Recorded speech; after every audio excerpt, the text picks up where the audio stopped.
Cold calling can be difficult and sometimes intimidating, especially if you're new to sales. So in this video, I'm going to provide 10 tips that will not only make cold calling easier, but these tips will immediately improve your sales results. And the first tip is don't talk about your product, which might sound like a crazy tip to give to a salesperson who is trying to sell a product. But this is a very important tip because what you have to understand is that there are a lot of other salespeople who are calling the same prospects you are. And 99% of those salespeople are using what I would refer to as a product selling sales pitch, which goes something like this. This is the company I'm with. This is what we sell. Do you need what I sell? Are you interested in talking about what I sell? And because your prospect is getting cold calls and cold emails like this every day, when you call up and start talking about the company you work for and the product you sell, you are going to look like the next salesperson who is calling them trying to sell something. And that is going to immediately trigger guardedness, which will lead to more objections, rejection, and resistance. Now, if you agree with that relationship there, what we can do is decrease how much we talk about our product and our company in order to decrease the amount of objections, rejection, and resistance we face. Now, you might hear that first tip and think, well, that kind of makes sense, but I am a salesperson who is trying to sell a product, so if I don't talk about my product, what the heck am I going to talk about? And the answer to that is instead of talking about your product, talk about the benefits and value your product has to offer. Let me show you an example of what I'm talking about here. Using my own product, if I used the typical product selling sales pitch, I might open a cold call by saying something like this. I'm with Sales Scripter, and we provide an AI-powered sales script generator and sales training platform. And when I say that, the prospect is going to hear a salesperson selling a product, so I need to start giving objections right now by saying something like, I'm not interested, no thank you, we're not looking at making any changes right now. So what I can do is I can replace the product details with my value proposition by saying something like this. Well, the reason for my call is I help businesses to get the most out of their sales reps by helping them to generate more leads. And to implement this tip, there's a very specific thing you need to do first. And the first thing you need to do is make a list of the benefits your product or service has to offer the people that you're calling. And the third tip is don't be all about me when you're cold calling. And if we go back to all those other salespeople who are cold calling the same prospects you are and how they're most likely using a product selling sales pitch. The other problem with this approach is that it's all about me, all about the salesperson's stuff, their company, their product, and their interest in terms of selling their product to the prospect. When you interact with someone and you communicate in an all about me and a more self-absorbed way, not only is that a less appealing and less engaging way to communicate with someone, but if you're a salesperson who's cold calling, it's actually less productive for you to be all about me during a cold call, because what you want to do is learn about the prospect and make it all about them. Not only will that help you to find opportunities, but it will help you to find a justification for why the prospect should buy the product or service you sell. If we're going to try to make the cold call more about the prospect, what we want to talk about is the areas where the prospect is having challenges or there's room for improvement. And what we don't want to do is get the prospect talking about challenges that we cannot help with and challenges that we don't have any knowledge or expertise around. What we want to do is we want to get them talking about pain points that are in the areas where our product or service fits. And in order to get prospects talking about their pain points, you need to have clarity around the pain points your product or service helps with. So to help with that, make a list of pain points your product or service can help the prospect to solve, minimize, or avoid. So if we go back to the previous tips, we're trying to make the cold call about the prospect. We're trying to get the prospect to talk about their challenges and pain points. Well, the best way to do that is by asking the prospect good questions. And you might hear that and think that makes sense, but you still might not know what questions to ask. Well, here's a trick. What we can do is we can take our list of pain points on the previous tip, and for each pain point, we can create a question or two that can be asked to see how the prospect is doing in that particular area, or if the prospect has that particular pain point. We actually refer to these questions as pain questions.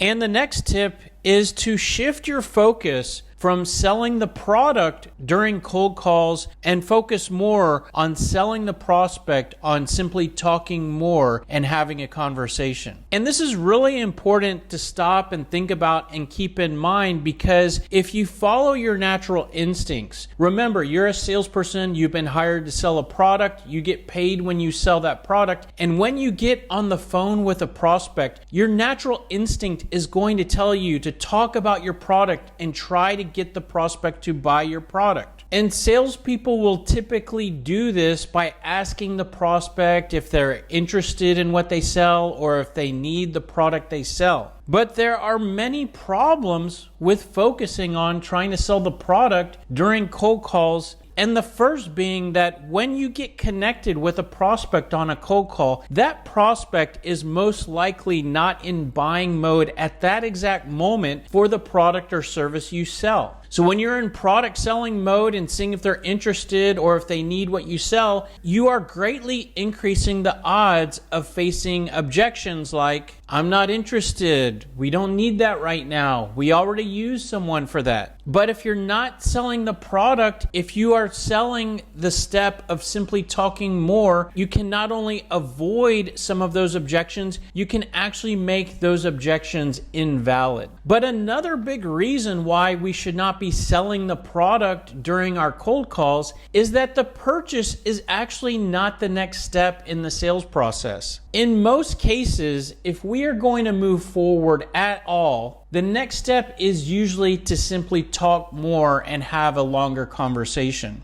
And so if we are shifting our focus to closing the prospect on simply talking more, what we can do to become a better closer is to improve our ability to find a reason to talk with the prospect more. And this is how our pain questions help us tremendously, in that if we design our pain questions correctly, they should help us find prospects who are having challenges in the area where we can help. And when we're talking with prospects and we identify that things aren't great or there's room for improvement, this creates a reason or a justification in us simply talking more. And we can use that when we close the prospect by saying something like, well, based on what you've shared so far, it might make sense for us to talk more because that's the type of thing that we help with. Are you available next Tuesday or Thursday morning to have a brief call where I can share some examples of how we've helped some other businesses that are in that exact same situation?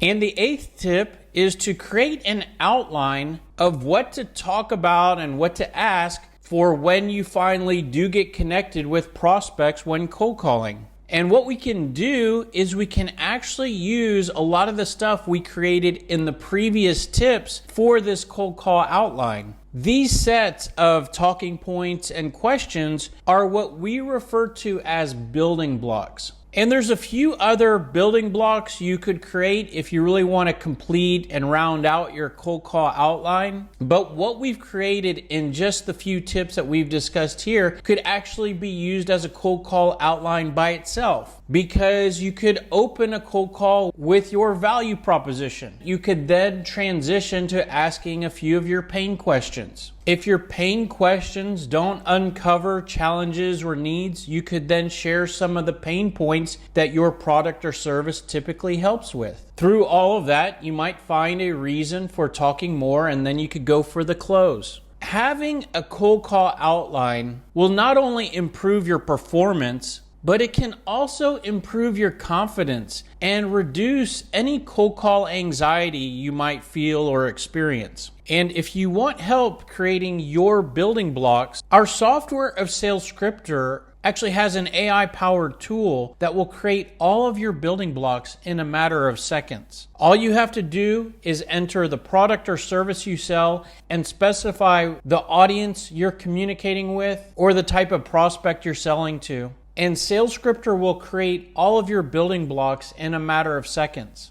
And if you really want to be completely prepared, try to have responses ready to go for the common objections that are going to come up again and again. And the really cool thing is that we can actually use the blocks from our cold call outline as responses to many of the different objections that we are guaranteed to face. The prospect asks us, what is this in regards to, or is this a sales call? You could respond with your value proposition. The prospect says, I'm not interested. We already used someone for that. We're not making any changes. Deflect back to your pain questions. The prospect says, oh yeah, just send me your information for now. Instead of sending your information, deflect back to your current state questions. Not only do these responses help you to keep cold calls going, but they also can greatly decrease how much you get beat up and the overall level of stress and frustration you feel when you're cold calling. And if you really want to take your preparation and training to the next level, a key thing to do would be to practice and role play cold calls and objection handling. Because think about it, a professional athlete does not just jump straight into the game cold without warming up or without practicing during the week. And you shouldn't either as a sales professional. Practicing and warming up before you make calls and before you end up in that precious time where you're connected with the prospect will greatly improve your ability to know what to say and to communicate well and how to respond for all the different directions a cold call can go. And if you like this tip and you want to practice and role play, but you don't have anyone to practice with, we actually have an AI-powered sales simulator that allows you to practice your cold calls and objection handling with an AI version of a sales prospect. And I'll put a link to a free trial of our sales simulator in the description below. So hopefully there's a tip or two in there that gives you new ideas for how you can improve your cold calling. If you have questions or you want more information, the best place to go is salesscripter.com. Thanks for being here. Hope this was helpful, and we look forward to seeing you on the next video. Have a great day. Take care. Bye.